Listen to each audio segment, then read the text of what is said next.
Hi guys, good morning. Welcome to the December 11, 2020 హిందూలోని editorial చూద్దాం. ఈ వీడియోలోకి వెళ్ళబోయే ముందు ఈ వీడియోని మీరు చివరి వరకు చూడండి. నచ్చితే లైక్ చేయండి, షేర్ చేయండి. మీరు ఏదైనా చెప్పాలి అనుకుంటే కింద కామెంట్ రూపంలో తెలియజేయండి. ఇంకా సబ్స్క్రైబ్ అవ్వడం ఎవరైనా ఉంటే సబ్స్క్రైబ్ అవ్వండి. Thank you very much. కింద డిస్క్రిప్షన్లో అన్ని టెలిగ్రామ్ ఛానల్ అనేది ఇస్తున్నాను. దానికి సంబంధించినటువంటి అంటే ఈ యొక్క ఛానల్ సంబంధించినటువంటి అప్డేట్స్ కావచ్చు, లేకపోతే ఇక హిందూ పేపర్ కావచ్చు, ఈ వొకాబులరీ వర్డ్స్ అనేవి మీకు ఎర్లీ మార్నింగే అందుతాయి అనమాట. సో అందుకోసం ఎవరికైనా ఇంట్రెస్ట్ ఉంటే కింద టెలిగ్రామ్ ఛానల్లో జాయిన్ అవ్వండి. ఇక ఫస్ట్ ఆర్టికల్ వచ్చేసి గ్రెయిన్ అండ్ చెఫ్. అంటే ఇక గ్రెయిన్ అంటే ఏంటి అంటే మనం గింజ, మనకు తెలిసిందే గ్రెయిన్ అంటే చాఫ్ అంటే ఏంటి అంటే గింజపై ఉండే పొట్టు అనమాట. ఈ గ్రెయిన్ అండ్ చాఫ్ అని దేని గురించి మాట్లాడుతున్నారంటే మనం పొట్టు తీసామంటే పొట్టు తీయడానికి వెళ్తున్నాయి అంటే ఇంకా ఈ పర్చేజ్లోకి వెళ్తున్నాయి అనమాట. అంటే ఇప్పుడు గ్రెయిన్ అనేది విత్తనం ఏమో పండించే బాధ్యత ఎవరిది? రైతుది. అవి అమ్మే బాధ్యత ఎవరిది? మార్కెట్ది. అంటే ఇప్పుడు ఈ యొక్క పండించటం మరియు మార్కెట్ అనమాట. దీని మీనింగ్ ఏంటంటే అంటే వ్యవసాయము, దానికి సంబంధించిన వ్యవసాయ మార్కెట్ని మనం ఏమంటామంటే చెఫ్. అంటే మనం ఎప్పుడైనా సరే గింజకు సంబంధించినటువంటి ఆ పొట్టు ఎప్పుడు తీస్తాము? దాన్ని అమ్మేటప్పుడు కావచ్చు, లేకపోతే అమ్మబోయే ముందు కావచ్చు, లేకపోతే ఈ యొక్క రైతు దగ్గర నుంచి వెళ్ళిపోయిన తర్వాతనే పొట్టు తీయటం అనేది జరుగుతుంది అనమాట. సో వ్యవసాయము మార్కెట్, రైతు దగ్గర నుంచి వెళ్ళిపోయిందంటే ఇంకా నెక్స్ట్ మార్కెట్లోకి వెళ్తుంది అనమాట. సో అది మీనింగ్ అనమాట. So the centre must first implement it's proposals before continuing talks with the farmers. అంటే కేంద్ర ప్రభుత్వం ఏం చేయాలి అంటే వాళ్ళు ఏవైతే ప్రపోజల్స్ పెట్టారో ఆ ప్రపోజల్స్ని ఇంప్లిమెంట్ చేయాలి. అంటే ఇప్పుడు ఏదైతే యొక్క కొత్త మార్కెట్ విధానాలు తీసుకొచ్చారు, వాళ్ళు మొత్తం 3 చట్టాలను చేశారు. ఆ 3 చట్టాల్లో కొన్ని ప్రపోజల్స్ ఉన్నాయన్నమాట, కొన్ని అంశాలు అనేవి ఉన్నాయన్నమాట. ఆ అంశాలు అనేవి ఇంప్లిమెంట్ చేయాలి. ఆ ఇంప్లిమెంట్ చేసి ఎప్పుడు లోపల ఇంప్లిమెంట్ చేయాలా? రైతులతో ఈ యొక్క చర్చలు కంటిన్యూ చేసే లోపే, అంటే వాళ్ళతో ఆ చర్చలు జరగబోయే ముందే. ఎందుకని వాళ్ళ యొక్క తీసుకొచ్చిన చట్టాల యొక్క ఫలితాలు అనేవి చూపించాలి రైతులకి. అంటే మేము ఈ చట్టం తీసుకొచ్చాం, ఈ కొంతకాలంలో ఇలాంటి పనులు చేయడం వల్ల ఇలాంటి లాభం అనేది వచ్చింది. సో ఈ చట్టాలు అనేవి మంచి అనే అంటే ఒక సాక్ష్యం, ఆధారం కావచ్చు, ఎవిడెన్స్లు అనేవి వాళ్ళకు చూపించే విధంగా కేంద్ర ప్రభుత్వం అనేది వ్యవహరించాలి అని చెప్తున్నారు అనమాట. Both side unrelenting in their contradictory positions. An agreement between the Narendra Modi government and the hesitating farmers on the question of 3 controversial farm bills appears elusive. అంటే ఇప్పుడు మనం కనుక చూసుకుంటే ఈ 2 సైడ్లు అనేవి అత్యంత క్రూరంగా, అన్రిలెంటింగ్ అంటే క్రూరమైనటువంటి యొక్క విధానం అనేది ఇద్దరు వైపు నడుస్తుంది. వీళ్ళేమో క్రూరంగా, అంటే క్రూరమత్వం ఎందుకు ఉపయోగించారంటే వాడనేది ఎందుకు ఉపయోగించారు? వీళ్ళేమో నిరవధికంగా బంధులు చేస్తాము, దేశ రాజధాని స్తంభింపజేస్తాము, దేశ రాజధానిని పూర్తిగా నిర్బంధానికి గురి చేస్తామని వాళ్ళంటే, ఇక్కడ నరేంద్ర మోడీ గవర్నమెంట్ వచ్చేసరికి వాళ్ళు ఆ ఫామ్ బిల్స్ ఏవైతే ఉన్నాయో వాటి వెనక్కి అంటున్నారు. సో ఇవన్నీ కూడా వీళ్ళిద్దరి మధ్య విరుద్ధ భావాన్ని ఏర్పరిచినాయి అనమాట. ఎవరిది? నరేంద్ర మోడీ ప్రభుత్వాన్ని, ఎజిటేటింగ్ ఫార్మర్స్ అనమాట. అంటే అక్కడ బాగా ప్రకోపం, లేకపోతే అక్కడ గొడవ చేస్తున్నటువంటి రైతుల మధ్య ఈ యొక్క 3 కాంట్రవర్సీ బిల్ అనేవి పూర్తిగా మనం చూస్తే ఎలా అంటే ఈ యొక్క ఎలిస్యూ అంటే ఏంటి అంటే ఎప్పటికీ అంటే ఆ సమస్య పరిష్కారం దొరకని, అంతు చిక్కని అంటాం అనమాట. అంతు చిక్కని విధంగా తయారైపోయింది అనమాట. With the farmers organisation calling for a blockade of Delhi's highways to Jaipur and Agra by December 12th, tensions may escalate further.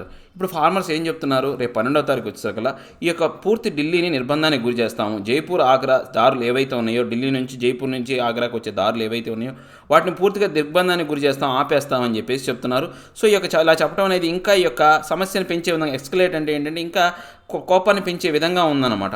A large number of these farmers from the neighbouring states of national capital are camping at locations around it for 2 weeks now. అంటే ఇప్పుడు ఈ యొక్క ఎవరైతే ఉన్నారో చాలా ఎక్కువ మంది farmers ఎవరైతే ఉన్నారో పక్క రాష్ట్రాల నుంచి వచ్చిన వాళ్ళందరూ కూడా ఈ ప్రదేశాల్లో పూర్తిగా 2 వారాల నుంచి దగ్గర ఇప్పుడు ఈ రోజుతో పోల్చుకుంటే 2 వారాల నుంచి వాళ్ళ యొక్క ఏదైతే దిగ్బంధానికి గురి చేస్తూ ఉంటున్నారో ఆ యొక్క ఆగ్రా కావచ్చు, లేకపోతే ఈ యొక్క జైపూర్ సంబంధించినటువంటి ఆ యొక్క రోడ్ల మీద ఉన్నారన్నమాట, ఆ రోడ్ల దగ్గరలోనే ఉన్నారన్నమాట.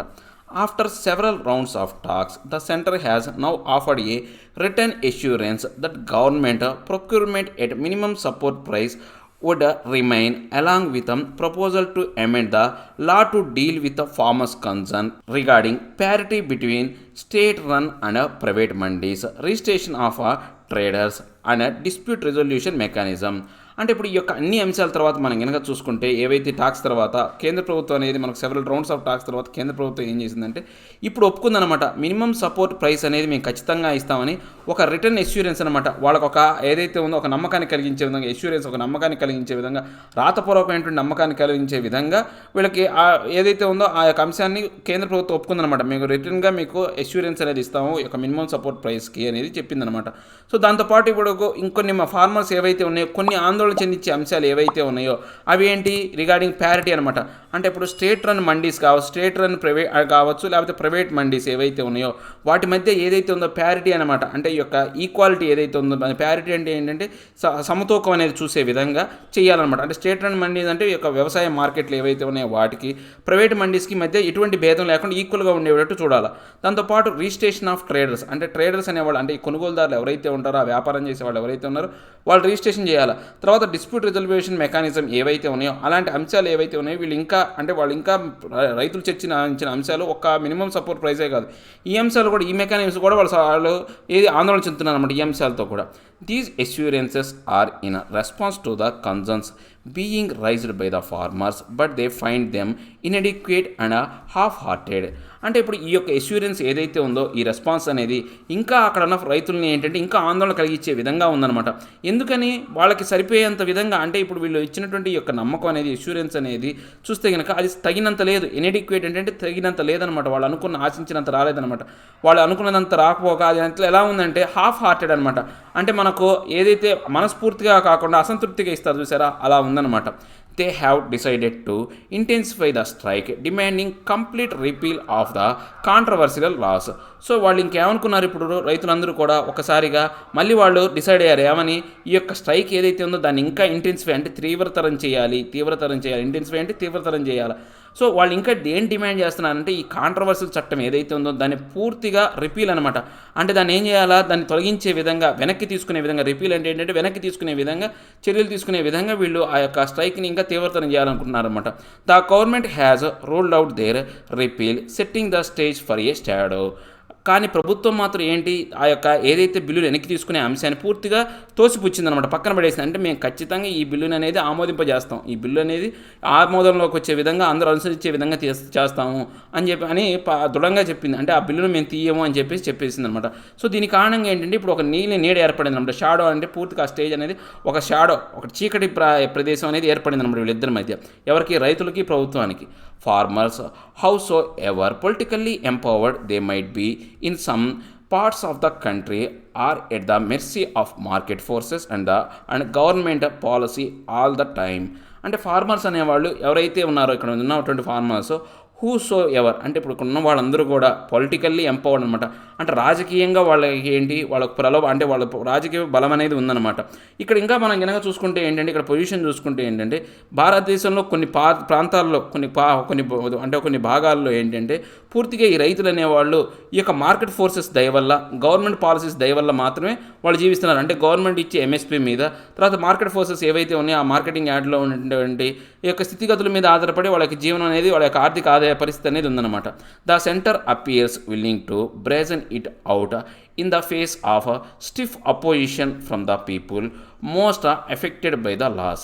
అంటే ఇప్పుడు గవర్నమెంట్ ఏంటి అంటే పూర్తిగా ఈ యొక్క అంశాన్ని, అంటే ఈ యొక్క మార్కెట్ ఫోర్స్ మీద ఆధారపడుతున్నారు, లేకపోతే ఈ యొక్క గవర్నమెంట్ మీద వీళ్ళు ఆధారపడుతున్నారని చెప్పేసి కేంద్ర ప్రభుత్వం ఏం చేసింది, నిస్సంకోచంగా, అంటే బ్రేజన్ అంటే నిస్సంకోచంగా ఏం చేస్తుంది, ఈ యొక్క స్టిఫ్ అపోజిషన్ ఏదైతే ఉందో దాన్ని ఒప్పుకోవట్లేదు.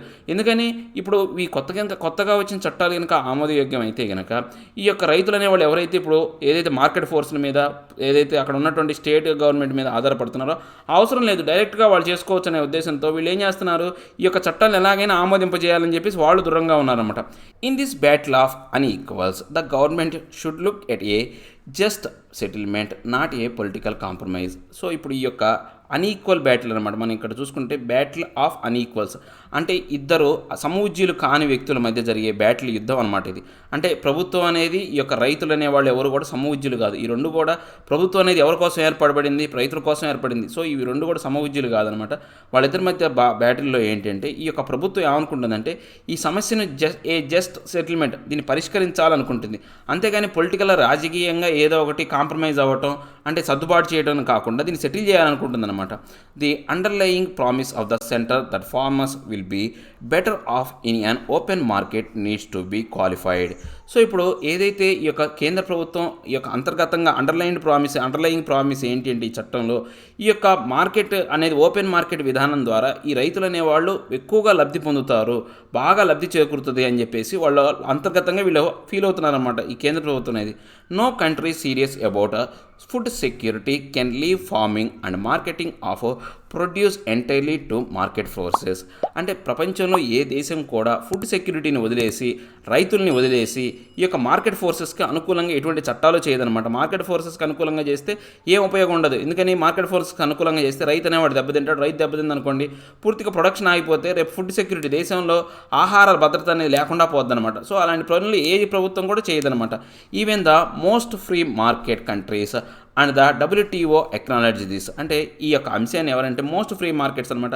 అంటే మన భారతదేశమే కాకుండా ప్రపంచంలో కొన్ని దేశాలు, దుబాయ్ కావచ్చు, లేకపోతే అమెరికా లాంటి దేశాలు ఓపెన్ మార్కెట్స్ అనమాట. ఇవన్నీ కూడా అలాంటి ఫ్రీ మార్కెట్స్, అవన్నీ కూడా ఆ మార్కెట్స్ కావచ్చు, లేకపోతే వరల్డ్ ట్రేడ్ ఆర్గనైజేషన్ కూడా ఈ యొక్క అంశాన్ని ధృవీకరించిన, ఎక్నాలజీ అంటే ధృవీకరించిన ఈ యొక్క అంశం గురించి, ఏది ప్రభుత్వం అనేది రైతులకు వ్యతిరేకం కాదని చెప్పేసి అవి కూడా ధృవీకరించాయి అనమాట.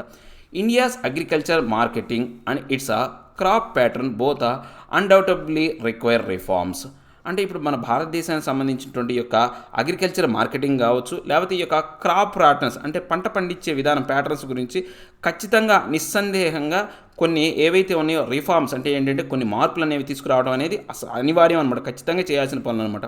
And reforms do trigger resistance. ఎప్పుడైనా సరే మనం ఒక కొత్తగా మార్పు వచ్చిందంటే ఎంతో కొంత దానికి సంబంధించినటువంటి నిరోధక శక్తి అనేది ఉంటుంది. ఆ రిఫార్మ్స్ అంటే ఆ యొక్క మార్పును అడ్డుకోవాలని ఎంతో కొంత రెసిస్టెన్స్ అనేది మొదలవుతుంది అనమాట, ట్రిగ్గర్ అవుతుంది, అది మొదలవుతూ ఉంటుంది అనమాట. The way forward is not by questioning democracy itself as senior government officials and functionaries of the ruling BJP have been doing. అంటే ఇప్పుడు మనం ముందుకు వెళ్ళాలి అంటే ఇలాంటి ఎప్పుడైనా సరే ఇలాంటి అవరోధాలు వచ్చినప్పుడు, ఏదైనా రెసిస్టెన్స్ వచ్చినప్పుడు మనం ముందుకు వెళ్ళాలి అంటే ఇప్పుడు సీనియర్ గవర్నమెంట్ అఫీషియల్స్ కావచ్చు, లేకపోతే ఈ యొక్క బీజేపీ యొక్క ఫంక్షనరీస్ కావచ్చు, వాళ్ళందరూ కూడా ఏంటంటే ప్రజాస్వామ్యాన్ని క్వశ్చన్ చేస్తున్నారు అనమాట. అలాంటి విధానాన్ని అనుసరించకూడదు. ఎప్పుడైనా కానీ వీళ్ళు ముందుకు వెళ్ళాలంటే దానికి అనుకూలంగా ఉండే విధంగా, అంటే రైతుల్ని అందరినీ చల్లబరిచి వాళ్ళకి అనుకూలంగా ఉండే విధంగా వ్యవహరించాలి. కానీ వాటిని డెమోక్రసీని క్వశ్చన్ చేసే విధంగా వీళ్ళు అధికారంలో ఉన్న వాళ్ళు ఇలాంటి మాటలు మాట్లాడకూడదు అనమాట. The centre must be more cognizant of the fact that the farmers and the farm sector are both under its protection and they cannot be free market actors. అంటే ఇప్పుడు మనకు కేంద్ర ప్రభుత్వం ఏదైతే ఉందో ఖచ్చితంగా ఈ యొక్క ఎరిగి ఉండాలి. కాగ్నిజెంట్ ఏంటంటే ఎరిగి, పరిజ్ఞానం తెలుసుకొని ఉండాలన్నమాట. దేనికి సంబంధించి ఈ యొక్క ఫార్మర్స్ కావచ్చు, ఫార్మ్ సెక్టర్ కావచ్చు, వాళ్ళకి సంబంధించినటువంటి ప్రొడక్షన్ కావచ్చు, లేకపోతే ఈ యొక్క ఫ్రీ మార్కెట్ యొక్క యాక్టర్స్ అనేవాళ్ళు ఎవరైతే ఉన్నారో అవి జరగకుండా చూసే విధంగా చర్యలు తీసుకోవాలన్నమాట. అంటే ఆ మార్కెట్లో జరిగే నష్టాలు అనేవి జరగకుండా ఎరిగి ఉండాలన్నమాట. They do not have enough leverage to protect their own interest in negotiations with big corporations. అంటే ఇప్పుడు మనకి చూస్తే ఈ ప్రభుత్వం అనేది సరైనటువంటి అంటే ఎనఫ్ లావరేజ్ అనేది అంటే వాళ్ళ యొక్క పరపతిని ఉపయోగించుకొని, దయ అంటే ఏంటంటే THY దయ అంటే ఏంటంటే నీది అనే దాని గురించి చెప్పే విధంలో ఉన్నమాట. అంటే వాళ్ళు ఈ యొక్క ప్రభుత్వం ఏదైతే ఉందో వాళ్ళ యొక్క పరపతిని ఉపయోగించకూడదనమాట. వాళ్ళ సొంత ప్రయోజనాలు కాపాడుకోవడం కోసం పెద్ద పెద్ద కంపెనీస్తో వాళ్ళు చర్చలు జరపడం, నెగోషియేషన్స్ జరపడం అనేది అది సరైనటువంటి అంశం అనేది కాదనమాట. There is no point in replacing existing distortions in the agriculture sector with reforms that do not inspire confidence among the farmers. అంటే ఇప్పుడు మనకు ఈ యొక్క ఎగ్జిస్టింగ్ రీప్లేస్ అయ్యి ఉన్నట్టు, అంటే ఇప్పుడు ఉన్నటువంటి ఏవైతే అంశాలు ఏవైతే డిస్టార్షన్ అంటే ఏంటంటే వక్రీకరణను వాటిని రీప్లేస్ చేయడానికి, అంటే వాటిని మార్చడానికి, ఎగ్జిస్టింగ్ డిస్టార్షన్స్ అంటే ఇప్పుడు ప్రస్తుతం ఉన్నటువంటి ఏవైతే వక్రీకరించబడినటువంటి అంశాలు ఏవైతే ఉన్నాయో ఈ అగ్రికల్చర్ రంగంలో వాటిని రీప్లేస్ చేయడానికి వాళ్ళకి ఏంటంటే నమ్మకాన్ని కలిగించే విధంగా తీసుకురావాలన్నమాట. అంటే వాళ్ళ కాన్ఫిడెన్స్ని పెంచే విధంగా చర్యలు తీసుకోవాలి తప్పితే వాళ్ళకి ఏదో చెప్పినట్టు మాత్రం ఉండకూడదన్నమాట. సో వాళ్ళకు ఇప్పుడు ఏవైతే వక్రీకరణలు ఉన్నాయో వాటిని మార్చే విధంగా ఉండాలన్నమాట. As a start the centre must go ahead and fulfill all the promises it made to the agitating farmers rather than use those as a negotiating position. అంటే ఇప్పుడు ఏంటి అంటే వాళ్ళతో చర్చలు జరిపి వాళ్ళ యొక్క సమస్యలను పరిష్కరించేటట్టు చూపడం, అంటే నెగోషియేటింగ్ పొజిషన్ అనమాట. చర్చలు జరిపే యొక్క స్థానం నుంచి వాళ్ళు ఎలాంటి స్థానంలోకి వెళ్ళిపోవాలంటే వాళ్ళు ఏవైతే ప్రామిసులు చేశారో ఆ ప్రామిసులన్నీ కూడా నెరవేర్చి, అంటే వాళ్ళకు సరైనటువంటి ఫలితాలను చూపించాలి. ఇందాక చెప్పాం కదా, వాళ్ళకి ఆ యొక్క ఫలితాలు అనేవి చూపించాలి. వాళ్ళు చేసిన చట్టాల వల్ల యొక్క కలిగే లాభాలనే వాటికి వాళ్ళకి చూపించాలన్నమాట. అలాంటి విధానాన్ని తీసుకురావాలి అని చెప్తున్నారు అనమాట. It must legislate the guarantee of MSP and reassure farmers on procurement and subsidies. అంటే ఇప్పుడు ఈ యొక్క కేంద్ర ప్రభుత్వం అనేది సరైనటువంటి ఈ యొక్క ఈ లెజిస్లేషన్ అనమాట, చట్టపూర్వకమైనటువంటి ఒక నమ్మకాన్ని గ్యారంటీ అనేది ఇవ్వాలన్నమాట.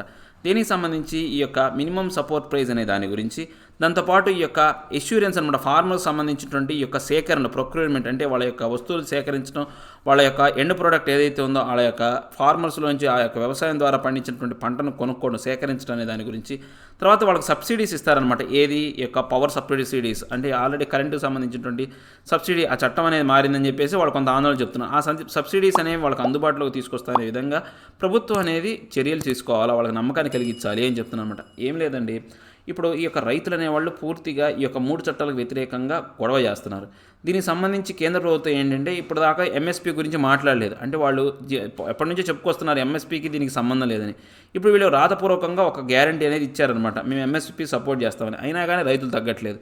ఎందుకు తగ్గట్లేదంటే ఇంకా కొన్ని సమస్యలు ఉన్నాయన్నమాట. దానికి మార్కెట్కి సంబంధించినటువంటి కొన్ని అంశాలు కావచ్చు. ఎంఎస్పీ ఇస్తామన్నారు, ప్రైవేట్ మార్కెట్స్ తర్వాత స్టేట్ రన్ మార్కెట్స్లో ఒకే విధమైనటువంటి అంశాలు అనేవి ఉండాలా, తర్వాత వాళ్ళకి ఇస్తా ఉన్నటువంటి సబ్సిడీస్ నెరవేర్చే విధంగా ఉండాలా, తర్వాత ఏవైనా కానీ సమస్యలు వస్తే కనుక ఆ సమస్యలు పరిష్కరించాల్సినటువంటి ఈ యొక్క సమస్యలు తీర్చే మార్గాలు అనేవి సరిగ్గా చూపించాలనే వాటి గురించి సమస్య అనేది ఉందన్నమాట. సో కేంద్ర ప్రభుత్వం తీసుకొచ్చిన చట్టం అనేది మంచిదే. ఆ చట్టాన్ని పూర్తిగా వీళ్ళు ఏం చేయాలనుకుంటున్నారు, తొలగించాలని చూస్తున్నారు. కానీ కేంద్ర ప్రభుత్వం మాత్రం ఆ చట్టాన్ని తొలగించడానికి ఒప్పుకోవట్లేదు. సో ఇప్పుడు కేంద్ర ప్రభుత్వం ఏం చేయాలంటే వాళ్ళు తీసుకొచ్చిన చట్టంలో ఉన్నటువంటి మంచి ఫలితాలని వాళ్ళకు ఒక సాక్ష్యంగా చూపించే విధంగా చర్యలు తీసుకోవాలి. అంతేగాని వాళ్ళతో చర్చలు జరిపినంత మాత్రాన ఈ సమస్య అనేది పరిష్కారం అవ్వదు అని చెప్తున్నారనమాట. ఇక నెక్స్ట్ ఆర్టికల్ వచ్చేసి ట్రూ టు ఇట్స్ నేమ్. అంటే ఈ యొక్క ట్రూ టు ఇట్స్ నేమ్ అంటే ఏంటంటే అది యొక్క పేరు ఏదైతే ఉందో దాన్ని నిజంగా అంటే పేరు ఏంటి అంటే ఇప్పుడు మనం ఏదైనా ఒక అంశం గురించి మనం ఒక పేరు పెట్టాము దానికి, ఆ పేరుని వాళ్ళు నిజం చేసుకోవాలి అంటే ఆ పేరుకి ఏదైతే మీనింగ్ వస్తుందో ఆ మీనింగ్ వచ్చే విధంగా వాళ్ళు వ్యవహరించాలి. ఇప్పుడు వాడు మంచోడు అని పేరు పెట్టుకున్నాడు అనుకోండి, వాడు మంచిగానే ఉండాలి. ఆ పేరు యొక్క వాల్యూ అనేది వాడిలో ఉందో లేదో అనేది చూడాలి. ఇప్పుడు ఏంటంటే డీసీజీఐ అనేది అంటే ఇక drug control general of India అనమాట. దీని పేరు తగ్గట్టే అది దాని పని. అంటే ఇప్పుడు ఇదేం చేస్తుంది, భారతదేశంలో ఉంటుండే డ్రగ్స్ అనే వాటిని కంట్రోల్ చేస్తుంది అనమాట. సో ఆ కంట్రోలర్ ఎవరైతే ఉన్నారో ఆ drug controller general of India అనమాట. సో నీ పేరుకు తగ్గట్టే అది వ్యవహరించాలి అని చెప్తున్నారు అనమాట. The DCGI did well to seek more data before clearing emergency use of vaccines. అంటే ఇప్పుడు ఈ డీజీసీఐ అనేది సరైనటువంటి యొక్క డేటా అనేది తీసుకోవాలి.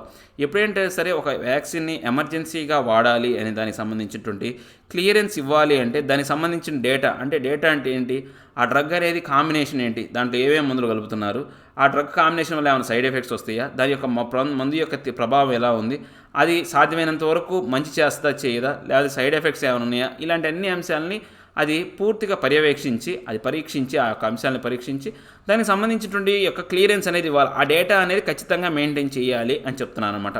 With a stroke of a pen the drugs controller general of India has put to rest any doubts and concerns that it would rush to grant emergency use approval to COVID-19 vaccines tested and manufactured in India or elsewhere in the absence of sufficient data. అంటే ఒక సంతకం అనమాట, ఒక stroke of a pen అంటే ఒక సంతకంతో ఏమవుద్దంటే ఈ drugs controller general of India అనేది ఏదైనా కానీ ఒక మందు అనే దానికి సంబంధించినటువంటి ఎటువంటి ఆందోళన డౌట్ లేకుండా వాళ్ళు ఏం చేస్తారు, ఆ మందుని ఆమోదయోగ్యంగా తీసుకొస్తారనమాట. ఇప్పుడు మన కోవిడ్-19 అప్రూవల్కి కూడా సంబంధించి ఇదే జరుగుతుందన్నమాట. దీనికి సంబంధించి మన భారతదేశంలో తయారయ్యే మందు కావచ్చు, లేకపోతే వేరే చోట తయారయ్యే మందు కావచ్చు, ఏదైనా కావచ్చు, వీళ్ళు ఆ యొక్క మందుకి సంబంధించినటువంటి యొక్క నిర్ధారణ అనేది చేసేసి దాన్ని అప్రూవల్ ఇస్తున్నారన్నమాట. ఎట్లాగా ఆబ్సెన్స్ ఆఫ్ సఫిషియెంట్ డేటా, వాళ్ళకి సరైనటువంటి డేటా లేదు, ఆ మందు యొక్క ప్రభావం గురించి సామర్థ్యం గురించి సరైనటువంటి డేటా లేకుండానే వాళ్ళ ఒక సంతకం ద్వారా ఏం చేస్తున్నారు, ఆ మందుకి సంబంధించినటువంటి యొక్క అప్రూవల్ అనేది ఇచ్చేస్తున్నారు అనమాట, దాన్ని ఆమోదయోగ్యం చేస్తున్నారు అనమాట.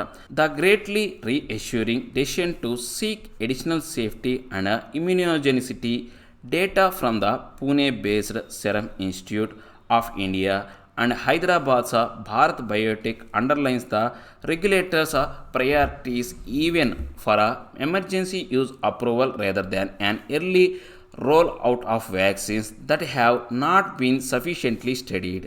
అంటే ఇప్పుడు మనం ఏమైనా చూస్తే ఈ యొక్క సెరమ్ ఇన్స్టిట్యూట్ ఏదైతే ఉందో, ఈ యొక్క పూణే బేస్డ్ అయినటువంటి సెరమ్ ఇన్స్టిట్యూట్ ఆఫ్ ఇండియా అనేది కావచ్చు, లేకపోతే హైదరాబాద్ బయోటెక్నాలజీకి సంబంధించినటువంటి ఏవైతే ఉన్నాయో వాటికి సంబంధించినటువంటి యొక్క ఏవైతే ఎడిషనల్ సేఫ్టీ గురించి కావచ్చు, లేకపోతే దాని యొక్క ఇమ్యూనోజెనిసిటీ అంటే ఏంటంటే ఇమ్యూనిటీ పెంచే సంబంధించినటువంటి డేటా ఏదైతే ఉందో ఆ డేటాకు సంబంధించినటువంటి యొక్క రెగ్యులేటర్స్ అనేవాళ్ళు సరైనటువంటి నిర్ధారణ అనేది తీసుకురాకుండానే వీటిని ఎమర్జెన్సీ అప్రూవల్కి తీసుకెళ్లారనమాట. అంటే ఈ యొక్క వ్యాక్సిన్ని పక్కన పడేయకుండా సఫిషియెంట్గా ఆ స్టడీస్ అనేవి చదవకుండా వాళ్ళు ఏం చేస్తున్నారు, డైరెక్ట్గా వ్యాక్సిన్ ఏం చేస్తున్నారు, దాన్ని ధృవీకరిస్తున్నారు. దాని యొక్క ప్రభావం తెలియకుండానే, సామర్థ్యం తెలియకుండానే దాన్ని ధృవీకరిస్తున్నారు అనమాట.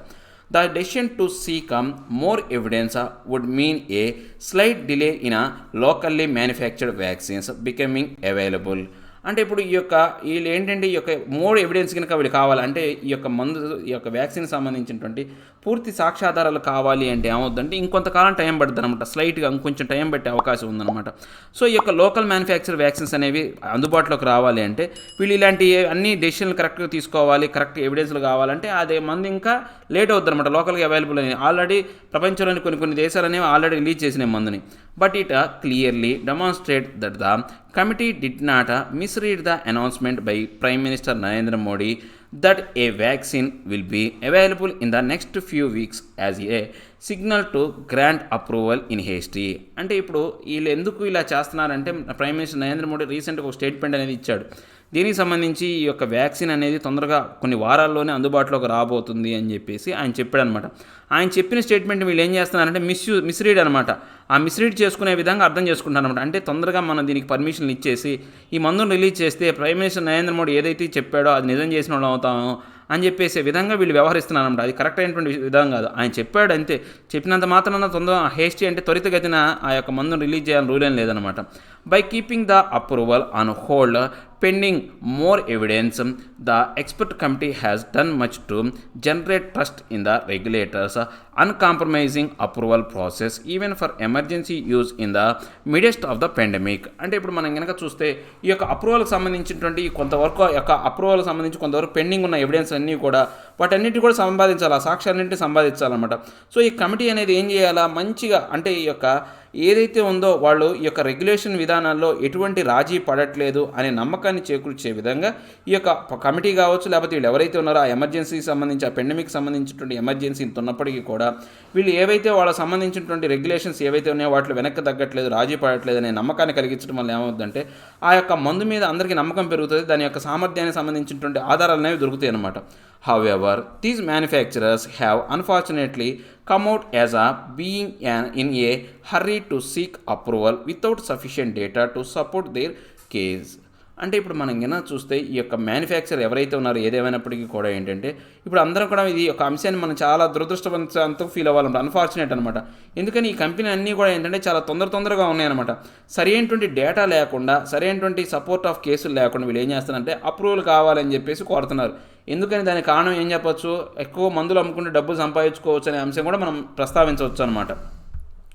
Bharat biotechs rush to seek approval is of a concern as the company had not submitted any data from its phase 3 trials but relied entirely on the interim safety and immunogenicity data of phase 1 and phase 2 trials. అంటే ఇప్పుడు Bharat Biotech అనేది చాలా వేగంగా వచ్చింది, approval కావాలని చెప్పేసి అడుగుతుంది. వీళ్ళు ఫేజ్ 3కి సంబంధించిన ట్రయల్స్ అనేవి ఏమీ చేయలేదు, ఇంతవరకు ఆ రిపోర్ట్లు ఏవి సబ్మిట్ చేయలేదన్నమాట. వీళ్ళు ఏంటి పూర్తిగా దేని మీద ఆధారపడ్డారంటే ఈ యొక్క తాత్కాలికంగా ఇంట్రీమ్ అంటే తాత్కాలికమైనటువంటి భద్రత కలిగినటువంటి ఫేజ్ 1 ఫేజ్ 2 సంబంధించినటువంటి ఇమ్యూనిటీ డేటాకు సంబంధించినటువంటి ట్రయల్స్తోనే వాళ్ళు వచ్చారనమాట. The company had begun phase 3 trials only in mid November. వాళ్ళు ఏంటంటే ఫేజ్ 3 ట్రయల్స్ అనేవి ఈ యొక్క నవంబర్ మధ్యలోనే స్టార్ట్ చేశారు, కానీ ఇంకా దాని యొక్క రిజల్ట్ రాకుండానే వాళ్ళు అప్రూవల్ అడుగుతున్నారు అనమాట. While serum had submitted interim safety and efficacy data of the Oxford vaccine from the phase 2-3 trials, clinical trials carried out in India and other countries, the safety data of Indian trial submitted was only till mid-November. అంటే ఇప్పుడు వీళ్ళకి serum company అనేది మనం కూడా Pune based ఈ serum company కనుక చూసుకుంటే ఏంటంటే వాళ్ళు ఇక తాత్కాలికమైనటువంటి రక్షణాత్మకమైనటువంటి లేకపోతే ఈ యొక్క ఎఫికసీ అనమాట, దాని సామర్థ్యానికి సంబంధించినటువంటి డేటా అనేది ఈ యొక్క ఆక్స్ఫర్డ్ వ్యాక్సిన్ సంబంధించినటువంటి ఫేజ్ 2 ఫేజ్ 3 ట్రయల్స్ అనేవి క్లినికల్ ట్రయల్స్ అనేవి కనుక చూస్తే ఏంటంటే మన భారతదేశంలో కొనసాగుతున్నాయి అనమాట. సో ఈ భారతదేశంలో కాకుండా వేరే దేశాల్లో కూడా జరుగుతూనే ఉన్నాయి. ఈ సేఫ్టీ డేటాకు సంబంధించినటువంటి ఈ యొక్క ట్రయల్స్ ఏవైతే ఉన్నాయో ఈ యొక్క మిడ్ నవంబర్లో మన భారతదేశానికి సంబంధించినటువంటి రిజల్ట్సే వచ్చినాయి, మిగతా దేశాల రిజల్ట్స్ అనేవి ఇంకా తెలియదు అనమాట.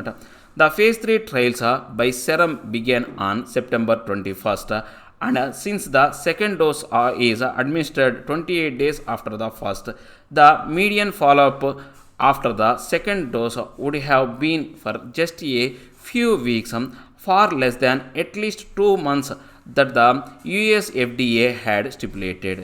అంటే ఇప్పుడు మనం కనుక చూస్తే ఈ యొక్క ఫేజ్ 3 ట్రయల్స్లో ఈ యొక్క సెరమ్ బేస్డ్ అనేది ఎప్పుడు స్టార్ట్ అయిందంటే సెప్టెంబర్ 21వ తారీఖున స్టార్ట్ అయిందనమాట.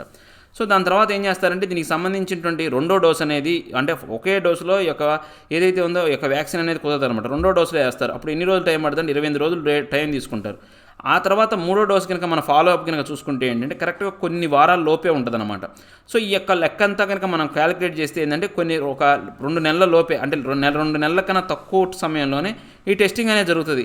ఏదైతే ఈ యొక్క యూఎస్ ఎఫ్డిఏ ఏదైతే టైం పెట్టిందో ఆ టైం కన్నా ఇంకా తక్కువలోనే ఈ యొక్క రిజల్ట్స్ అనేవి వస్తాయి అనమాట. అంటే యూఎఫ్ ఎఫ్డిఏ స్టాండర్డ్స్ ప్రకారం లేదని చెప్తుంది అనమాట. With the published data of the interim phase 3 trial of the Oxford vaccine raising some concerns, the committee has rightly sought immunogenicity data from the UK trial. అంటే ఇప్పుడు మనం కనుక ఈ యొక్క పబ్లిష్డ్ ఏదైతే ఫేజ్ 3 ట్రయల్కి సంబంధించినటువంటి ఆక్స్ఫర్డ్ వ్యాక్సిన్ అనే దాన్ని కనుక చూసుకుంటే కొంత ఆందోళనకరంగా ఉందన్నమాట. ఎందుకని ఈ కమిటీ ఏదైతే ఉందో మనకు ఈ యొక్క ఇమ్యూనోసిటీ డేటా అనేది ఏదైతే ఉందో ఓన్లీ యొక్క యూకే ట్రయల్స్ ప్రకారమే ఏది మనకు దగ్గరలో అందుబాటులో ఉన్నాయి ఏంటంటే యూకే ట్రయల్స్ ప్రకారం అందుబాటులో ఉన్నాయన్నమాట. While the UK has approved the mRNA vaccine from the US based Pfizer, no country including the UK has approved the Oxford vaccine manufactured by London-based AstraZeneca.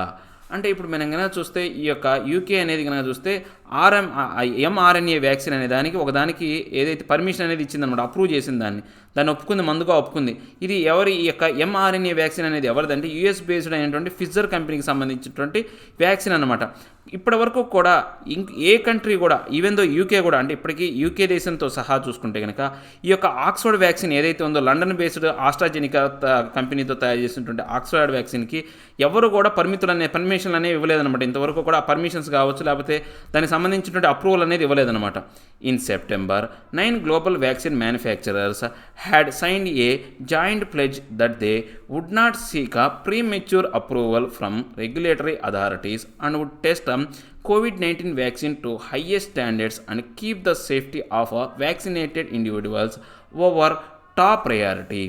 అంటే ఇప్పుడు మనం కనుక చూస్తే సెప్టెంబర్ నెల నుంచి మనం కనుక చూస్తే సెప్టెంబర్ నెలలో ఒక 9 గ్లోబల్ కంపెనీలు ఏవైతే ఉన్నాయో అంటే వ్యాక్సిన్ తయారు చేసే కంపెనీలు ఏవైతే ఉన్నాయో వాళ్ళందరూ కూడా ఒక ప్రమాణం చేశారనమాట. అంటే ఈ యొక్క అంటే ప్రీమెచ్యూర్ అనమాట, అంటే ఎదగకుండా అంటే వ్యాక్సిన్ని సరైనటువంటి యొక్క స్టాండర్డ్స్ ప్రకారం తయారు చేయకుండా ఏ వ్యాక్సిన్కి కూడా మనం అప్రూవల్కి వెళ్ళకూడదు, ఈ కోవిడ్-19 వ్యాక్సిన్లకు వెళ్ళకూడదు.